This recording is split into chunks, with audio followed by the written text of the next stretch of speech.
नमस्ते दोस्तों, आप लोग कैसे हैं। आशा करता हूं कि आप लोग ठीक ही होंगे। आज की इस वीडियो में हम आपको बताएंगे इंडियन एयरफोर्स अग्निपथ अग्निवीर की न्यू वैकेंसी आ चुकी है। इस वीडियो में आपको A to Z जानकारी दी जाएगी, जैसे कि टोटल पोस्ट कितना है, किस किस पोस्ट पर वैकेंसी निकाली गई है, सिलेबस किस किस प्रकार से होगा, सैलरी कितना मिलेगा, सिलेक्शन प्रोसेस क्या होगा, फिजिकल क्या मांगा जाएगा, एज लिमिट क्या रखा गया है। A to Z जानकारी आपको इस वीडियो में दी जाएगी, इसलिए इस वीडियो को जो है लास्ट तक देखना जरूरी है। तो चलिए शुरू करते हैं। दोस्तों सबसे पहले देखिए टोटल पोस्ट कितना है। टोटल पोस्ट कितना है, 3000 है। और इसके बाद जो है अप्लाई जो है नवंबर के जो है फर्स्ट वीक से चालू हो जाएगा। जैसे कि नवंबर जैसे आता है तो फर्स्ट वीक से मतलब पहली सप्ताह से जो है नवंबर में जो है पहला सप्ताह जो होगा उसी सप्ताह में जो है अप्लाई शुरू हो जाएगा। समझ गए। इसके बाद जो है फी की बात करें, एप्लीकेशन फी की बात करें तो मेल या फीमेल, अब की बार जो वैकेंसी आई हुई है मेल फीमेल दोनों के लिए है। तो मेल और फीमेल दोनों में जो है यहाँ पर होगा क्या, 250 रुपया का चार्ज लगेगा। क्या कितना लगेगा, 250 रुपया सभी के लिए, SC ST या जो भी हो सभी के लिए 250 रुपया का चार्ज देना होगा। यहाँ तक क्लियर है। इसके बाद जो है एग्जाम डेट आप देख सकते हैं।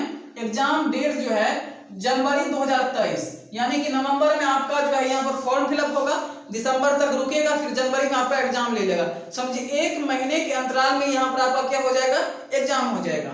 इसलिए बहुत ही कम समय है, अभी से आप लोग जो है तैयारी करने के लिए जो है भीड़ जाइए। ठीक है। तो यहाँ पर आप देखिए एज जो है, एज जो दिया गया है आपका कम से कम उम्र जो है 17.5 वर्ष होना चाहिए। कम से कम कितना होना चाहिए, 17.5 वर्ष, और ज्यादा से ज्यादा जो है 23 वर्ष होना चाहिए।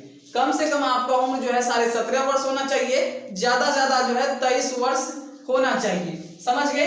इसके बाद जो है देखिए इसमें 2 कैटेगरी है। इसमें जो अप्लाई होता है साइंस सब्जेक्ट, जो जैसे कि 12th जो किया हुआ है, जो साइंस से किया हुआ है, और जो बिना साइंस से किया हुआ है। जैसे कि 12th जो होता है साइंस से होता है, आर्ट्स से होता है, कॉमर्स से होता है। लेकिन साइंस के लिए अलग रूल है, और जो साइंस से नहीं है जैसे आर्ट्स से है या कॉमर्स से है उसके लिए अलग रूल है। तो चलिए हम आपको दिखाते हैं। देखिए जो लोग साइंस से जो है 12th किए हैं, जो यहाँ पर ISC किए हुए हैं यानी कि इंटरमीडिएट ऑफ साइंस किए हुए हैं, उसके लिए जो है यहाँ पर आप देख सकते हैं 10+2 तो मांगा गया है विथ, यहाँ पर आप देख सकते हैं 10+2, यानी कि इंटर में आपका जो है मैथ होना जरूरी है। क्या क्या, मैथ होना जरूरी है। और यहाँ पर आप ग्रुप का नाम देख सकते हैं एक्स ग्रुप। ये जो वैकेंसी है एक्स ग्रुप का है और दूसरा है वाई ग्रुप का। तो दोनों का आपको डिटेल मिल जाएगा। फिलहाल यहाँ पर शॉर्ट नोटिफिकेशन निकाला गया। ठीक है।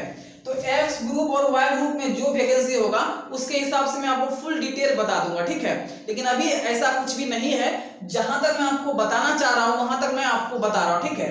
तो एक्स ग्रुप का जो वैकेंसी है, एक्स ग्रुप के अंदर जो है देखिए जो लोग साइंस से किए हुए हैं, साइंस में जो है आपका मैथ होना जरूरी है, फिजिक्स होना जरूरी है, और साथ ही साथ जो है इंग्लिश होना जरूरी है। समझ गए।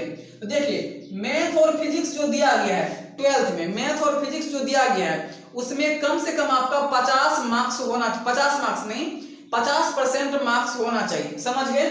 इसके बाद जो है देखिए मैथ फिजिक्स में तो समझ लिए, और इंग्लिश में जो दिया गया है इंग्लिश में भी 50% मार्क्स होना चाहिए। यानी कि मैथ फिजिक्स और इंग्लिश इस तीनों में जो आपका मिला के जो है कम से कम 50% मार्क्स होना चाहिए। समझ गए।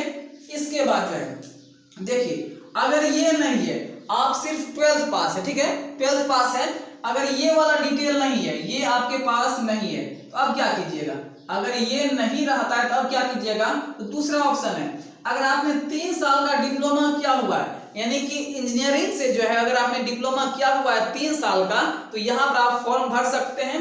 किस ग्रुप के लिए, एक्स ग्रुप के लिए। तो आप समझ सकते हैं जो साइंस सब्जेक्ट से है और एक्स ग्रुप के अंतर्गत जो आता है उसके लिए मैंने आपको यहाँ पर योग्यता बता दिया। ठीक है। इसके बाद अदर देन साइंस सब्जेक्ट, जो साइंस सब्जेक्ट से जो है 12th नहीं किए हैं, 12th तो किए हैं लेकिन साइंस से नहीं किए हैं, आर्ट्स या कॉमर्स से किए हैं, तो उसके लिए मैं आपको बता रहा हूँ। ठीक है। देखिए उसके लिए क्या होगा, 10+2 तो ये है, मतलब 12th पास होना जरूरी है। साथ ही साथ जो है मिनिमम अंक कितना होना चाहिए, 50%। इसके बाद जो है 50% इंग्लिश में। देखिए साइंस के अंदर इंग्लिश होता है, साइंस के अंदर कहते हैं, आर्ट्स के अंदर भी इंग्लिश होता है, तो इंग्लिश में जो है कम से कम 50% नंबर होना चाहिए। साथ ही साथ जो है आर्ट्स में जो जो आप सब्जेक्ट लिए हुए हैं उन सभी को मिलाकर जो है 50% होना चाहिए, समझ गए ना। तो यहाँ पर 50% का बात, आप साइंस लीजिए या आर्ट्स लीजिए, ठीक है, तो उसमें 50% मार्क्स होना चाहिए, ठीक है। लेकिन सभी का कैटेगरी हमने आपको बता दिया। ये एक्स ग्रुप का वैकेंसी है जो साइंस लिया हुआ है, और जो साइंस नहीं है आर्ट्स से है उसका जो है वाई ग्रुप का वैकेंसी है। यहाँ तक क्लियर है? यहाँ तक मैंने आपको समझा दिया। अब बात आती है मेडिकल स्टैंडर्ड। तो ठीक है, देखिए हाइट कितना मांगा गया, कम से कम आपका हाइट जो है 152.5, कितना होना चाहिए, 152.5 cms होना चाहिए, ठीक है। चेस्ट की बात करें तो फ्लॉर है इसमें सीएमएस में मांगा गया है 5 cms, ठीक है। तो वो हम आपको बाद में बता देंगे, अगर नोटिफिकेशन फुल निकलेगा तो उसमें हम आपको बता देंगे। वैसे फ्लॉर जो रखा गया है 5 cms रखा गया, ठीक है। इसके बाद पुशअप्स होगा 10, इसका सिटअप्स होगा 10, इसके बाद जो है स्क्वाट्स होगा यहाँ पर 20, समझ गए। रनिंग की बात करें तो 1.6 किलोमीटर यानी कि 1600 मीटर का दौड़ करना है आपको। कितना? 1600 मीटर का दौड़ करना है 6.5 मिनट में। 1600 मीटर का दौड़ करना है 6.5 मिनट में, समझ गए। यहां तक क्लियर है? यहाँ पर आप मेडिकल के बारे में समझ गए, यानी कि फिजिकल के बारे में समझ गए। इसके बाद हम आपको बताते हैं सिलेक्शन प्रोसेस। देखिए ऑनलाइन टेस्ट होगा, क्या होगा? ऑनलाइन टेस्ट होगा। इसके बाद जो है फिजिकल होगा, इसके बाद मेडिकल होगा, समझ गए ना। देखिए फेज 1 में आपका ऑनलाइन टेस्ट होगा, फेज 2 में जो है फिजिकल मेडिकल, यहाँ पर आप देख सकते हैं। इसके बाद जो है साइंस की बात करें, साइंस सब्जेक्ट से जो है, जो साइंस सब्जेक्ट से थे, मतलब जो साइंस सब्जेक्ट का सिलेबस देखिए, जो लोग साइंस से किए हुए हैं, 12वीं साइंस से किए हुए हैं, उसके लिए सब्जेक्ट देखिए। इंग्लिश से जो है 20 क्वेश्चन पूछा जाएगा, फिजिक्स से 25 क्वेश्चन, मैथ से जो है 25 question, total 70 question, 60 minute time दिया जाएगा। नेगेटिव मार्किंग जो है 4 गलती पे जो है 1 नंबर आपका कट जाएगा। यहाँ तक क्लियर है?